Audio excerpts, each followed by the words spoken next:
Select 59 at Radio Free America. This is Uncle Sam with music and the truth until dawn. Right now, I've got a few words for some of our brothers and sisters in the occupied zone. The chair is against the wall. The chair is against the wall. John has a long mustache. John has a long mustache. It's 12 o'clock, Americans, another day closer to victory. And for all of you out there on or behind the lines, this is your song. And welcome everybody to our daily gun show. Coming live every weeknight at midnight Eastern. We talk about guns for about an hour. We've got people joining us tonight from all over the country. Got David jumping in from Florida. Thanks for joining. Yeah, thanks for having me. Yep. We got Dead Horse jumping in from Utah. Howdy, everyone. We've got Gizzard, fresh off of Clover's chat, jumping in from Kansas. Thanks for joining. Thanks for the invite. And Snowy, where are you from again? I am from Wisconsin, and thanks for having me, G. You bet. And I am in, you can hear the wind blowing of New Mexico. So, saying New Mexico sucks, I'm just saying it's pretty windy. No, New Mexico's pretty awesome. Got lots of cool dash cam footage, and I don't know, maybe we'll talk about the tour, but we can also talk about the topics today. Is that distracting, or is my mic picking that up? It seems pretty loud. It's picking it up a little bit, but we can still hear you. Go right ahead. All right, so our topics today are: do you really need to clean your guns, and how to get into the ammo biz? So we can take those in any order and begin. Well, I know with the ammo, I've been kind of looking into that a little. And you need an 06 FFL license in order to manufacture and sell ammo, from my understanding. Is it's called the 06. And apparently it's a lot easier to get than a lot of the other types of FFLs. Has anyone else looked into that? Ever looked into getting a? No. What about the liability side of it? Would be my first question. That's what all the buds would tell me whenever you try to think about something like that. But then when you say it's easier, what about the hazmat? Oh, definitely. You're definitely going to be paying hazmat shipping for, drums of powder coming in, right? Because if you're actually manufacturing ammo, you're probably not buying your powder in 1 or even 8-pound bottles. You're probably buying it in like 50-gallon drums, is what I'm thinking, right? Like if you're really manufacturing ammo, you're buying everything in huge bulk. So yeah. So I don't think there's a big problem shipping it out hazmat, because you just ship it out hazmat, right? And as long as you follow their rules, but I think receiving everything in 50-gallon drums and storing it and stuff like that, that's going to be a thing. Well, I think the other big thing with that is you're going to have to look at your disposal of, if you are ordering it in 50-gallon drums, you have to look at, because it's a hazmat, it's considered to be a hazmat material inside the drum. You're also going to have to look at special circumstances of getting rid of those 55-gallon drums too. It has to go through a specific company to get rid of hazardous materials normally, at least as far as I know.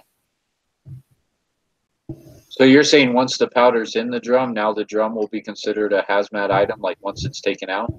Yeah, because there would be residue on it. I come from, I used to work for a company where we repaired rectifiers for plating, and a lot of the chemicals that they would get for plating were considered to be hazardous material. Well, because of the residue that was remaining in the drums, they actually had to have a company that would dispose of those 55-gallon drums in a special way as well. I don't know. I'm almost thinking with gunpowder, though, it's not a liquid or anything, and I don't really see it impregnating itself into the steel. I could see it leaving a dust behind, but nothing an air hose couldn't take care of, really. Like, I don't know. I don't. As far as I know, my buddy that reloads for all of the shops around here, he gets cardboard boxes with like the big thick plastic bags, and they have, I think, 25 pounds per box is the max that they send, and you just throw the plastic bags away. He doesn't, have to get rid of them in any special way. They just wash them out with water, so there's no powder residue left behind, and dispose of them in the dumpster. That makes sense. Yeah, it's probably got some type of special process he's supposed to follow to get rid of that. But yeah, that would actually make sense a lot more now that I'm thinking about it.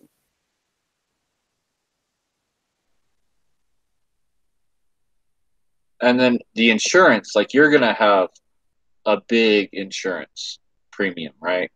I can just imagine calling up an insurance company and being like, "Yeah, I need insurance for my ammo manufacturing company," right? Like, Yeah. and especially if you're running that out of your house or your garage or something, that was how you up it versus having a commercial building with a sprinkler system. Are you talking insurance to insure your building and your supplies, or are you talking liability insurance because you're building something you're going to get sued for? Yeah, I'm not even talking the liability yet. I'm just talking like your building or your house, your home, your business, your supplies, equipment. I'm just talking just that has got to be a fortune. Not even getting to the liability insurance yet. Well, my thought process on it is, isn't it possible for your homeowner's insurance to completely drop you at that point if you were doing a... Oh, definitely. And that's what I was also going to mention. A lot of business owners that own commercial property will not rent or lease a property to you if those are your intentions, because that is very dangerous. They consider that like a very big risk, and your insurance is astronomical.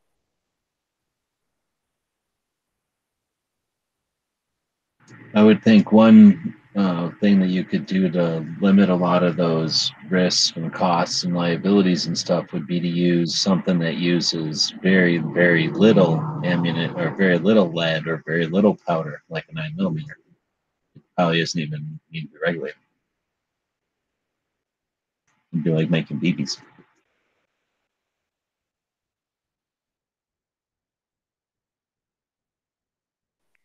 Yeah, gee, I don't even think you have to have an FFL to manufacture 9mm.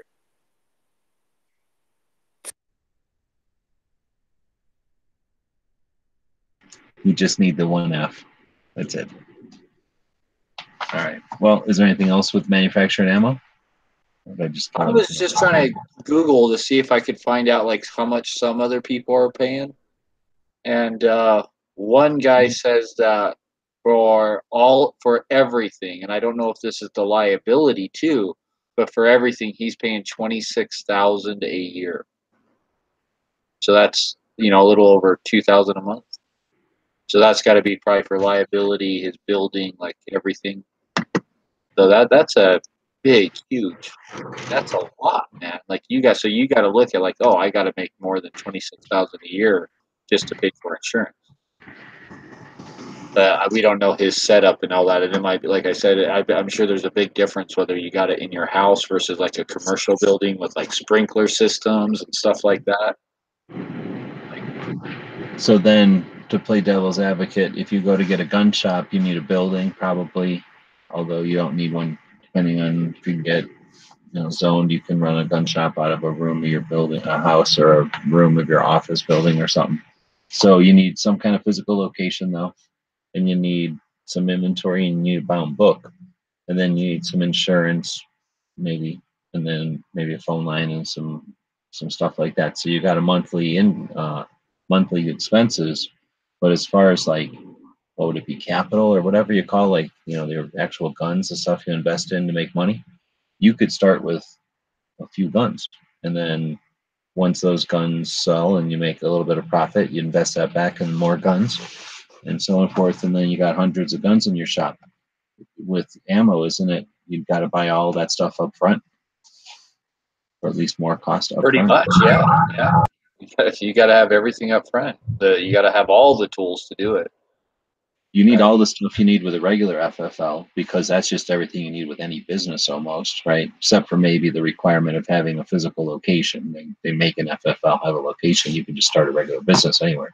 But as far as like, there's a certain amount of shit you're just going to need because every FFL needs it.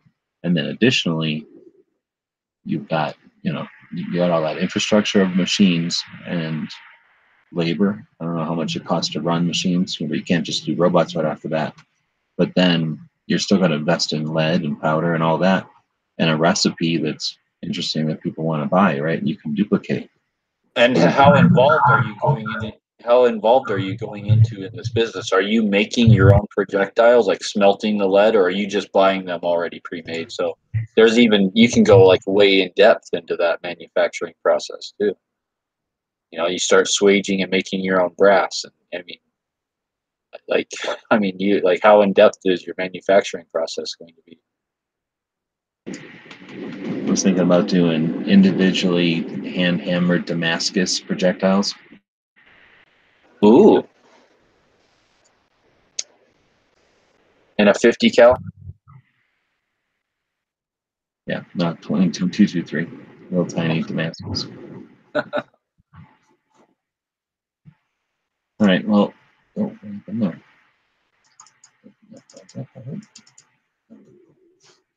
Anybody else want to throw anything else in about starting the ammo business? Is it worth doing the ammo business? We're going to go left to right. David, you getting in the ammo business? Yes or no? Yes, I think there's money to be made in it as long as, the area that you're in isn't saturated. All right, Dead Horse, yes or no? Yes, as long as you don't get too involved in it. As long as I don't know. I wouldn't do it as a primary job, as like a second source of income, a hobby, stuff like that. Yes. Interesting. Gizzard? Wouldn't be something I'd do, but I could see somebody who really knows what they're doing getting into it. And Snowy. Sorry, I missed it. My internet had dropped out for a minute there. Going into the gun business, yes or no? I would avoid it.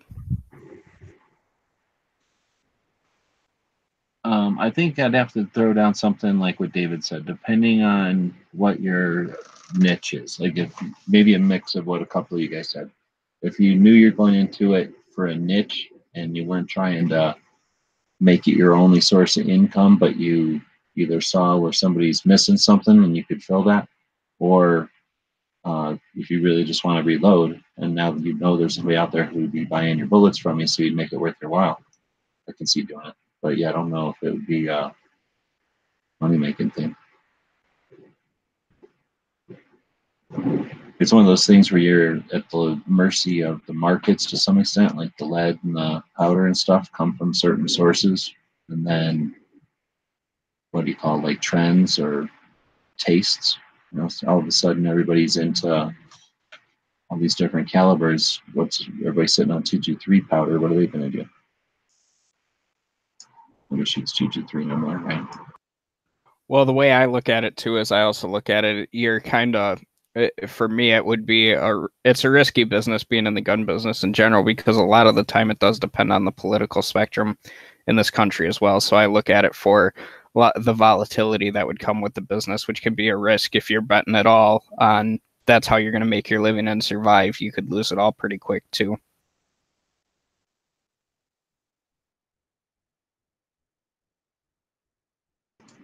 Just realized I forgot to post on the main page of Gun Channels that we're live. So I'm doing that right now.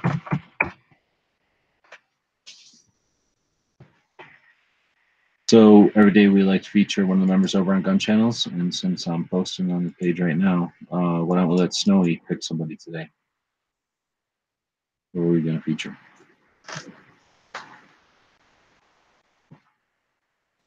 Ooh, that's a hard one. Actually, since he's in the chat and I feel like he deserves a good shout out, I would like to feature Gary today. Right on. We haven't featured Gary in a while. So we built Gun Channels, a place for people to hang out and do their thing. Gary's doing that, participating with other people, and generally keeping the place interesting. So that's why I built the place. Hopefully you're enjoying it as much as you're adding to it. Oh, yeah. I'm here all the time, so. when I'm not at work. With that, paychecks probably help. Weekly Yeah. paycheck.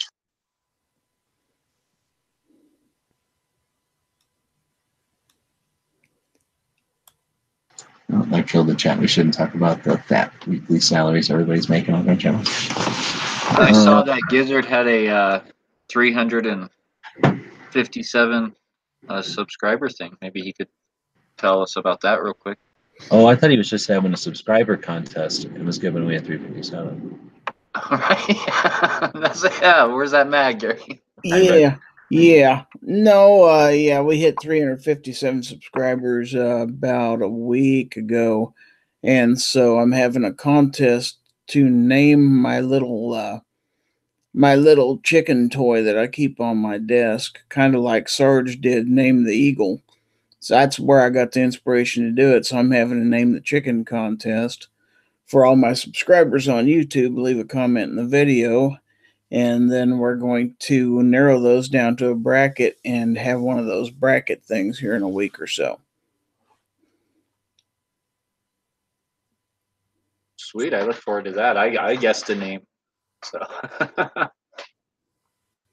Nobody's used the name that I already had for him yet, so that's a plus.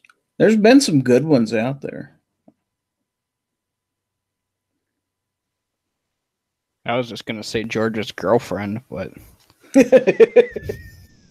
go ahead and throw it out there. I've been saying from the last conversation, I'm gonna throw it out there though. But if you had a range or something, then selling ammo would be easier. I didn't really talk about that. Oh, definitely, or a gun store, or like if you already had a business like that, a storefront or something. Yeah, it'd definitely be easier. All right, so do you really need to clean your guns? Yeah. Depends on the gun. It's gun dependent. I look at cleaning guns and I look at it the same way as doing an oil change on your car or your truck. It's cheap maintenance and it's cheap preventative maintenance. It doesn't hurt anything to go through and clean it. And to me, it keeps it functioning a lot better than if you just let it sit there.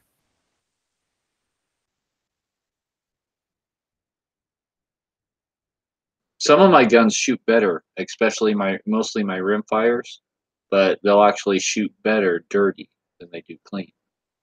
And my like CCW guns, if it's a gun I'm like trusting with my life, yeah, I like that gun to be pretty spotless and clean, right?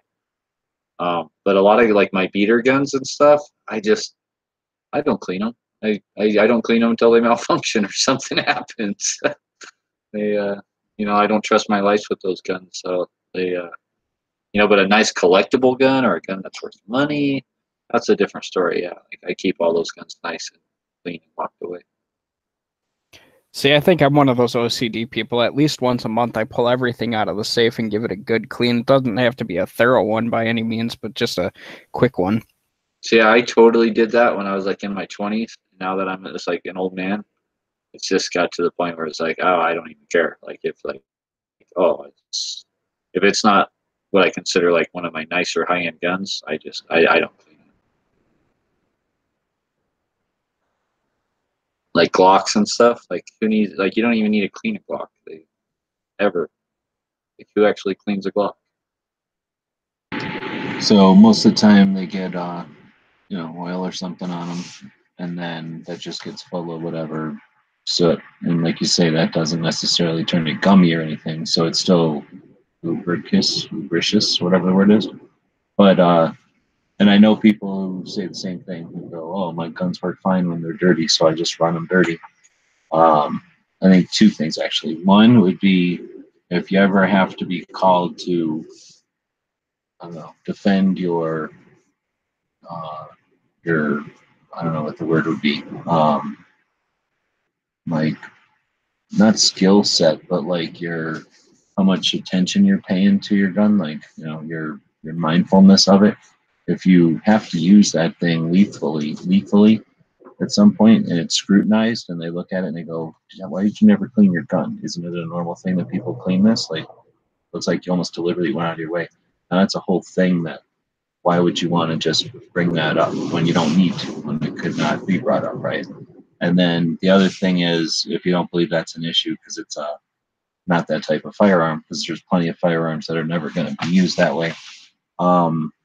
Then my thing would be, what do you gain by not knowing what the parts look like? One of the things about doing maintenance is to prevent future problems, right? So there's perishable parts and there's cracks that can start, or things that can start to peen or wear and show, scrapes and stuff. So if you're cleaning it, that means you're intentionally looking at all those different things and being aware of what's going on.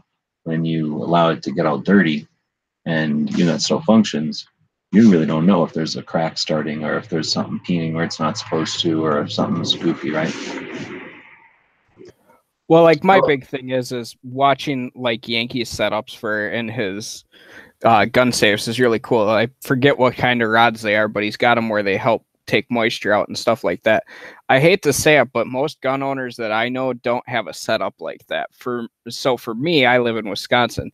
It can either be humid or completely dry. And if you don't pay attention and the humidity all of a sudden goes up for a drastic amount of time, you could have your gun rusting and not know about it. So for me, I look at that as a potential danger. If I take that out and go to fire it at the range or something, not knowing that a part is rusted or that there's some form of issue that came from moisture getting on that firearm for a prolonged period of time, I'm putting myself and everybody around me at risk at that point as well.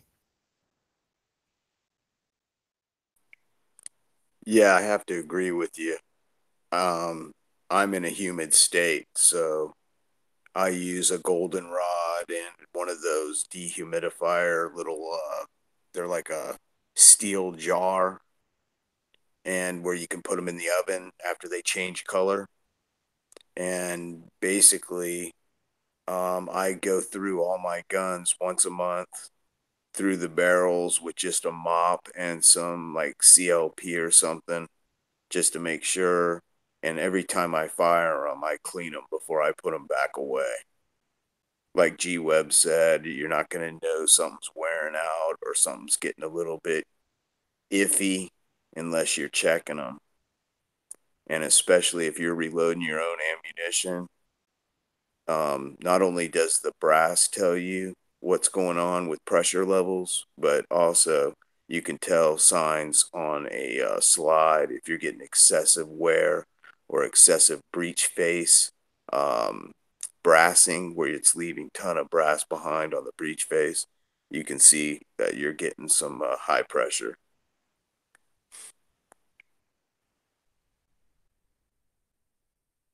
Now, what do you guys use to clean your guns? What's your what's your setup? What's your usual go-to? Like I'm kind of old school. I go to Hoppy's number 9 for pretty much everything, for the cleaning solvent and for the lubrication. I use Hoppy's pretty much. I do use Rem oil every once in a while, but Hoppy's is kind of the company that I grew up with and the one that I continue to trust, and I've never had an issue with them. Gizzard, what's your cleaning setup? I would say that's pretty much the case. Now, if I take a gun to the range, I will run a bore snake through it before I ever leave the range, just to get the gunk out of the barrel and stuff like that. But when I get home, I have a cleaning kit, and I do use the Hoppy's number 9, just like Snowy. I started out using break-free CLP, but I think the Hoppy's actually does a better job of getting the gun clean.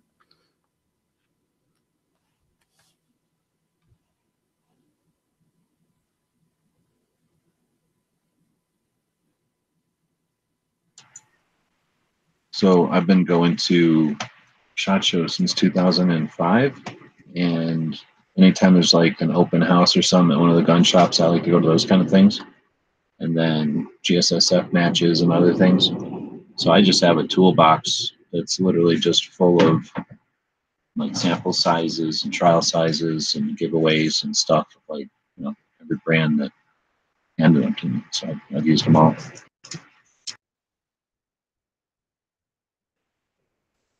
I like the Hoppy's. Oh, go ahead.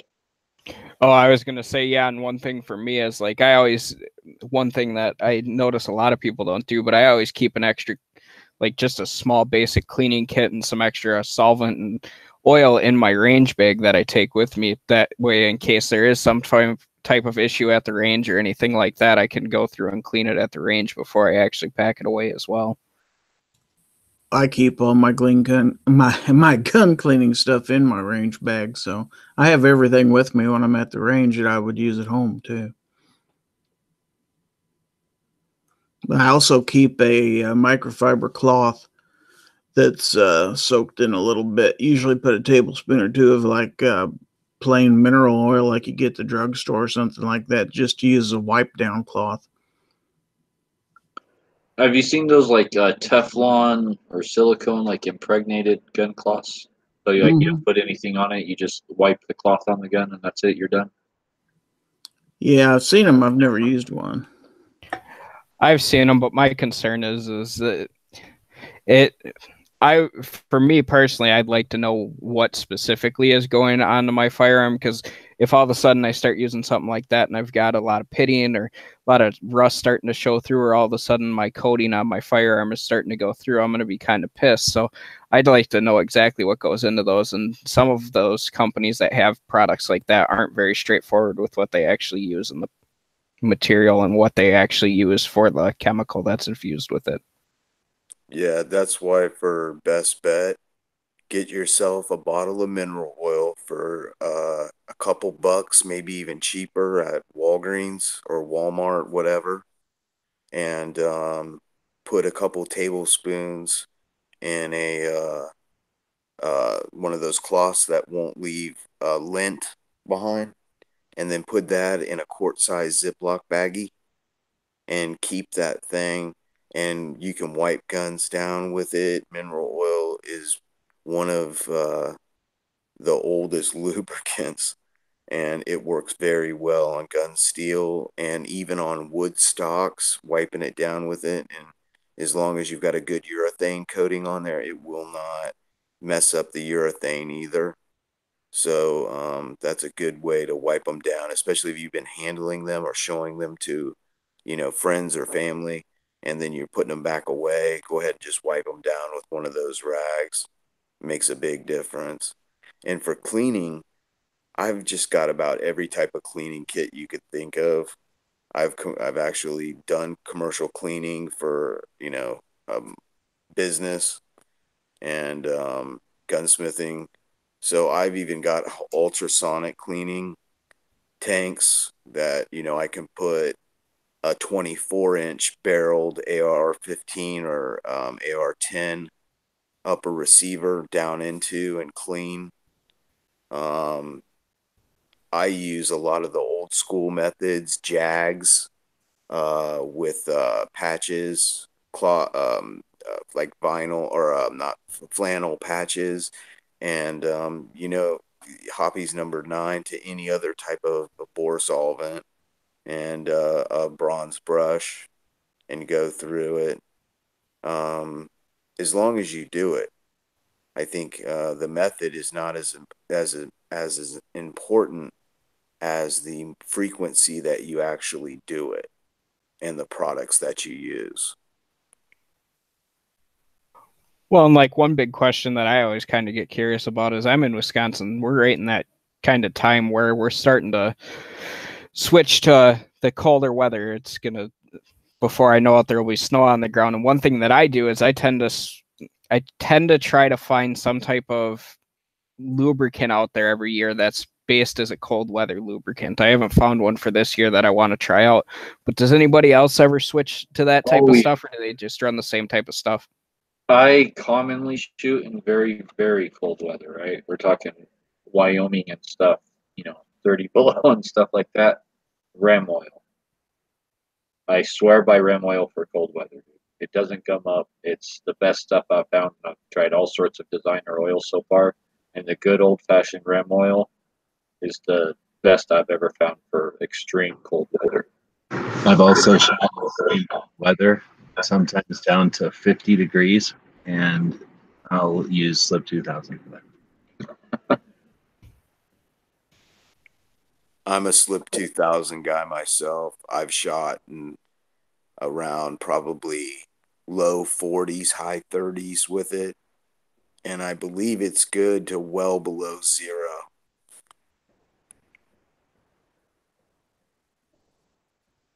I think I'm going to try that slip then, because average weather around where I'm at gets to be -15 to -20 pretty easily. So something like that would be interesting. And I'm one of those weird people where I'll still go to an outdoor range in the middle of winter. Get with me after the show, and I'll send you a trial and see what you think of it. Let you give it a whirl. That'd be awesome. I'll definitely do that.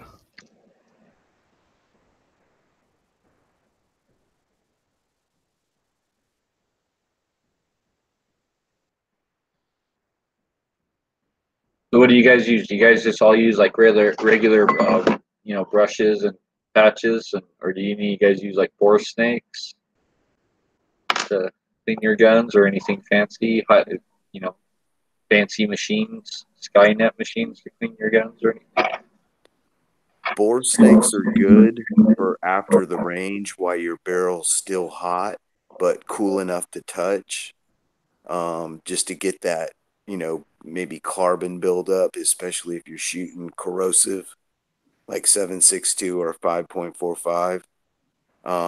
But basically, for cleaning, you either want an ultrasonic or you want to go old school and use, a cleaning rod, jags, patches, and a bronze brush with maybe a mop, and get that bore in the chamber, clean of as much carbon as you possibly can.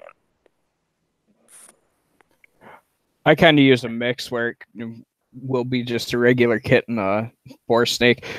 Working for the security contractor that I used to, we got like 25 or 30 kits sent to us that, forget who actually makes them, but they had combination of bore snakes in them. They had a combination of all the regular bronze rods, the regular rods, pretty much everything you can imagine for gun cleaning kit, this kit included. And I've been using that for a couple of years now, and I haven't had any issues with it.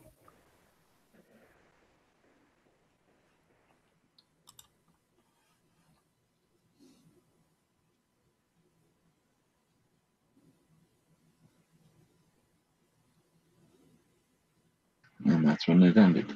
So I guess that's it. So did we have any history today? Ooh, let's see. History. Let's see what's on the history thing for today. Today's the 14th. 14th, yeah. It looks like we're looking at Missouri concealed carry.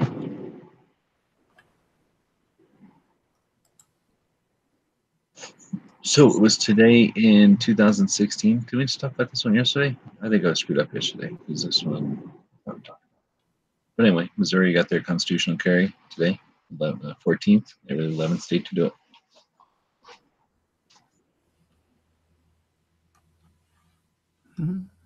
In 1872, Britain paid the U.S. $15 million for damages during the Civil War, and they paid over 3 million pounds in damages to the United States in compensation for building the Confederate commerce raider, the Alabama.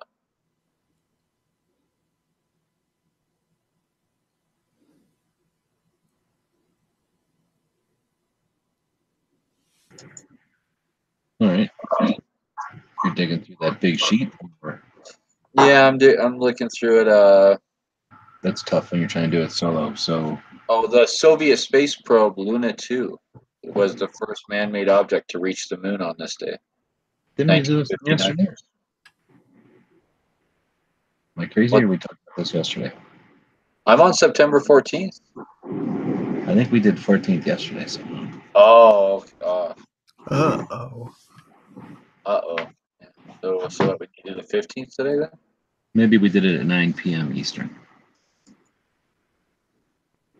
All right. So, well, it's fine. Today's Friday, right? Yep. So I love to screw up on a Friday. That's what makes the other show so good. So I don't know. I'm falling asleep. So I'm going to cut it at this point, which is pretty close to being the end. We got 15 minutes. Travis does his show in the morning. Caliber Corner he's there tomorrow. Anybody no different? No, it should be. He's pretty consistent. He's pretty good at that. Okay, well that's what I'm saying. He hasn't posted anything, so yeah, he'll be on tomorrow. Rick does his show, Rick's Life as I See It. I think the show that started it all. Got him going, and now he's heading out to Indiana.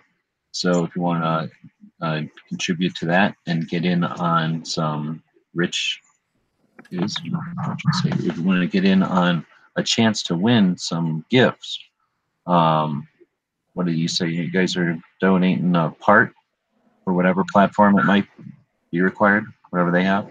Yeah. We're gonna giving away a gun part from Strike Industries, either for like a Glock, an M&P, or an AR. There's a list that they'll get to choose from. So most people have one of those guns, and then they'll also win some Slip 2000 oil from David here, and they're also going to win an awesome like a cleaning box, a gun cleaning box, or a cigar type box from Potatoes and Lead. That is just beautiful. Gun Channel's custom made box. And they're going to have to contribute at least $100 to get in on this, right? Oh no! Like even $1 will get them in on it. But the more they donate, the more entries they get. Between $1 and $5 is one entry. 5 and 10 is 2 entries. 10 and 20 is 3 entries, and so on. So the more you donate, the more entries you get. I don't know. And that'll help Rick hopefully get out to where he's going to be able to do a little bit more with his 2A adventures, and hopefully shows up more stuff. I know a lot of people watch his show, so hopefully we get some people participating there. And do you have any idea when that's ending? I think I've asked people. I believe at the very first of the month. Okay. Let's see. So that was the first 2 shows that are on tomorrow. Does Snob do a show on Saturday now? I believe some others do as well. I'll be looking over in the channels right now to find out. According to this is Friday show. So why is it still showing it in a different time zone? It must be. Used to seeing tomorrow shows over here. There we go. Caliber Corner, Rick's Life as I See It. So Tardot does Clearing the Chamber. I think it'll be tomorrow. I haven't been watching emails or seeing things on the main page to see if anybody's changed their times. That's why I keep doing these little question mark. This is when they're scheduled to do them. Then you got Snob's Saturday show. Rich White and Tardot do the Unloaded show, or did they quit? And then Sarge does a Saturday show now too, later in the evening. So a bunch of stuff happening tomorrow. Are you guys doing anything, you and David? Yeah, this Sunday we'll have our reloading chat this Sunday, and pretty much Sunday early afternoon, all day Sunday, I'll be milling out an 80% lower live, and we'll just be talking about reloading and guns like usual. Did you get that new fixture? I sure did. They totally took care of me, sent it out right away, and yeah, I'm excited to use it. You're not making David wake up early tomorrow to do some sort of project? Nope. Probably after Caliber Corner, if no one else is on, we'll probably do a lobby or something, an open lobby, and just for people to jump in and do whatever, unless someone else has something going on. Right on. I don't know what it'll be like on Sunday morning when I go to do the tour of Dragon Man's, but it should be pretty awesome. We'll be back on Monday to fill in everybody. That'll be sweet. Snowy, you'd say you got anything going on? No, I'm just starting to get back into the swing of things. I've actually been off YouTube for about 3 months now, so probably maybe this Sunday I'll be starting another live chat, probably around 7 o'clock Central Standard Time. If not, it'll start up the week after, and it'll be a continuous weekly show. Right on. Gary, jumping into anything? Doing anything? You got anything cooking besides the in Bird? Well, I typically do family things on Saturday. I try to jump in if I get the opportunity, jump into chats and stuff like that. And I do have a mail call video from Rick's Life as I see it that I'm going to put on the next day or two. And other than that, yeah, the subscriber giveaway is about all I got going on right now. Cool. Well, thanks everybody for jumping in and keeping me going. I literally fell asleep twice during the show, so I'll pass out here and then be back Monday. Oh yeah, a quote. Be awesome. A strong body makes the mind strong. As to the species of exercises, I advise the gun. While this gives moderate exercise to the body, it gives boldness, enterprise, and independence to the mind. Games played with the ball and others of that nature are too violent for the body and stamp no character on the mind. Let your gun, therefore, be your constant companion of your walks. Thomas Jefferson. The guys and gals at gunwebsites.com encourage you to take a CCW class every year, practice at least once a month, and carry every day. Thanks for watching Gunwebsites.com.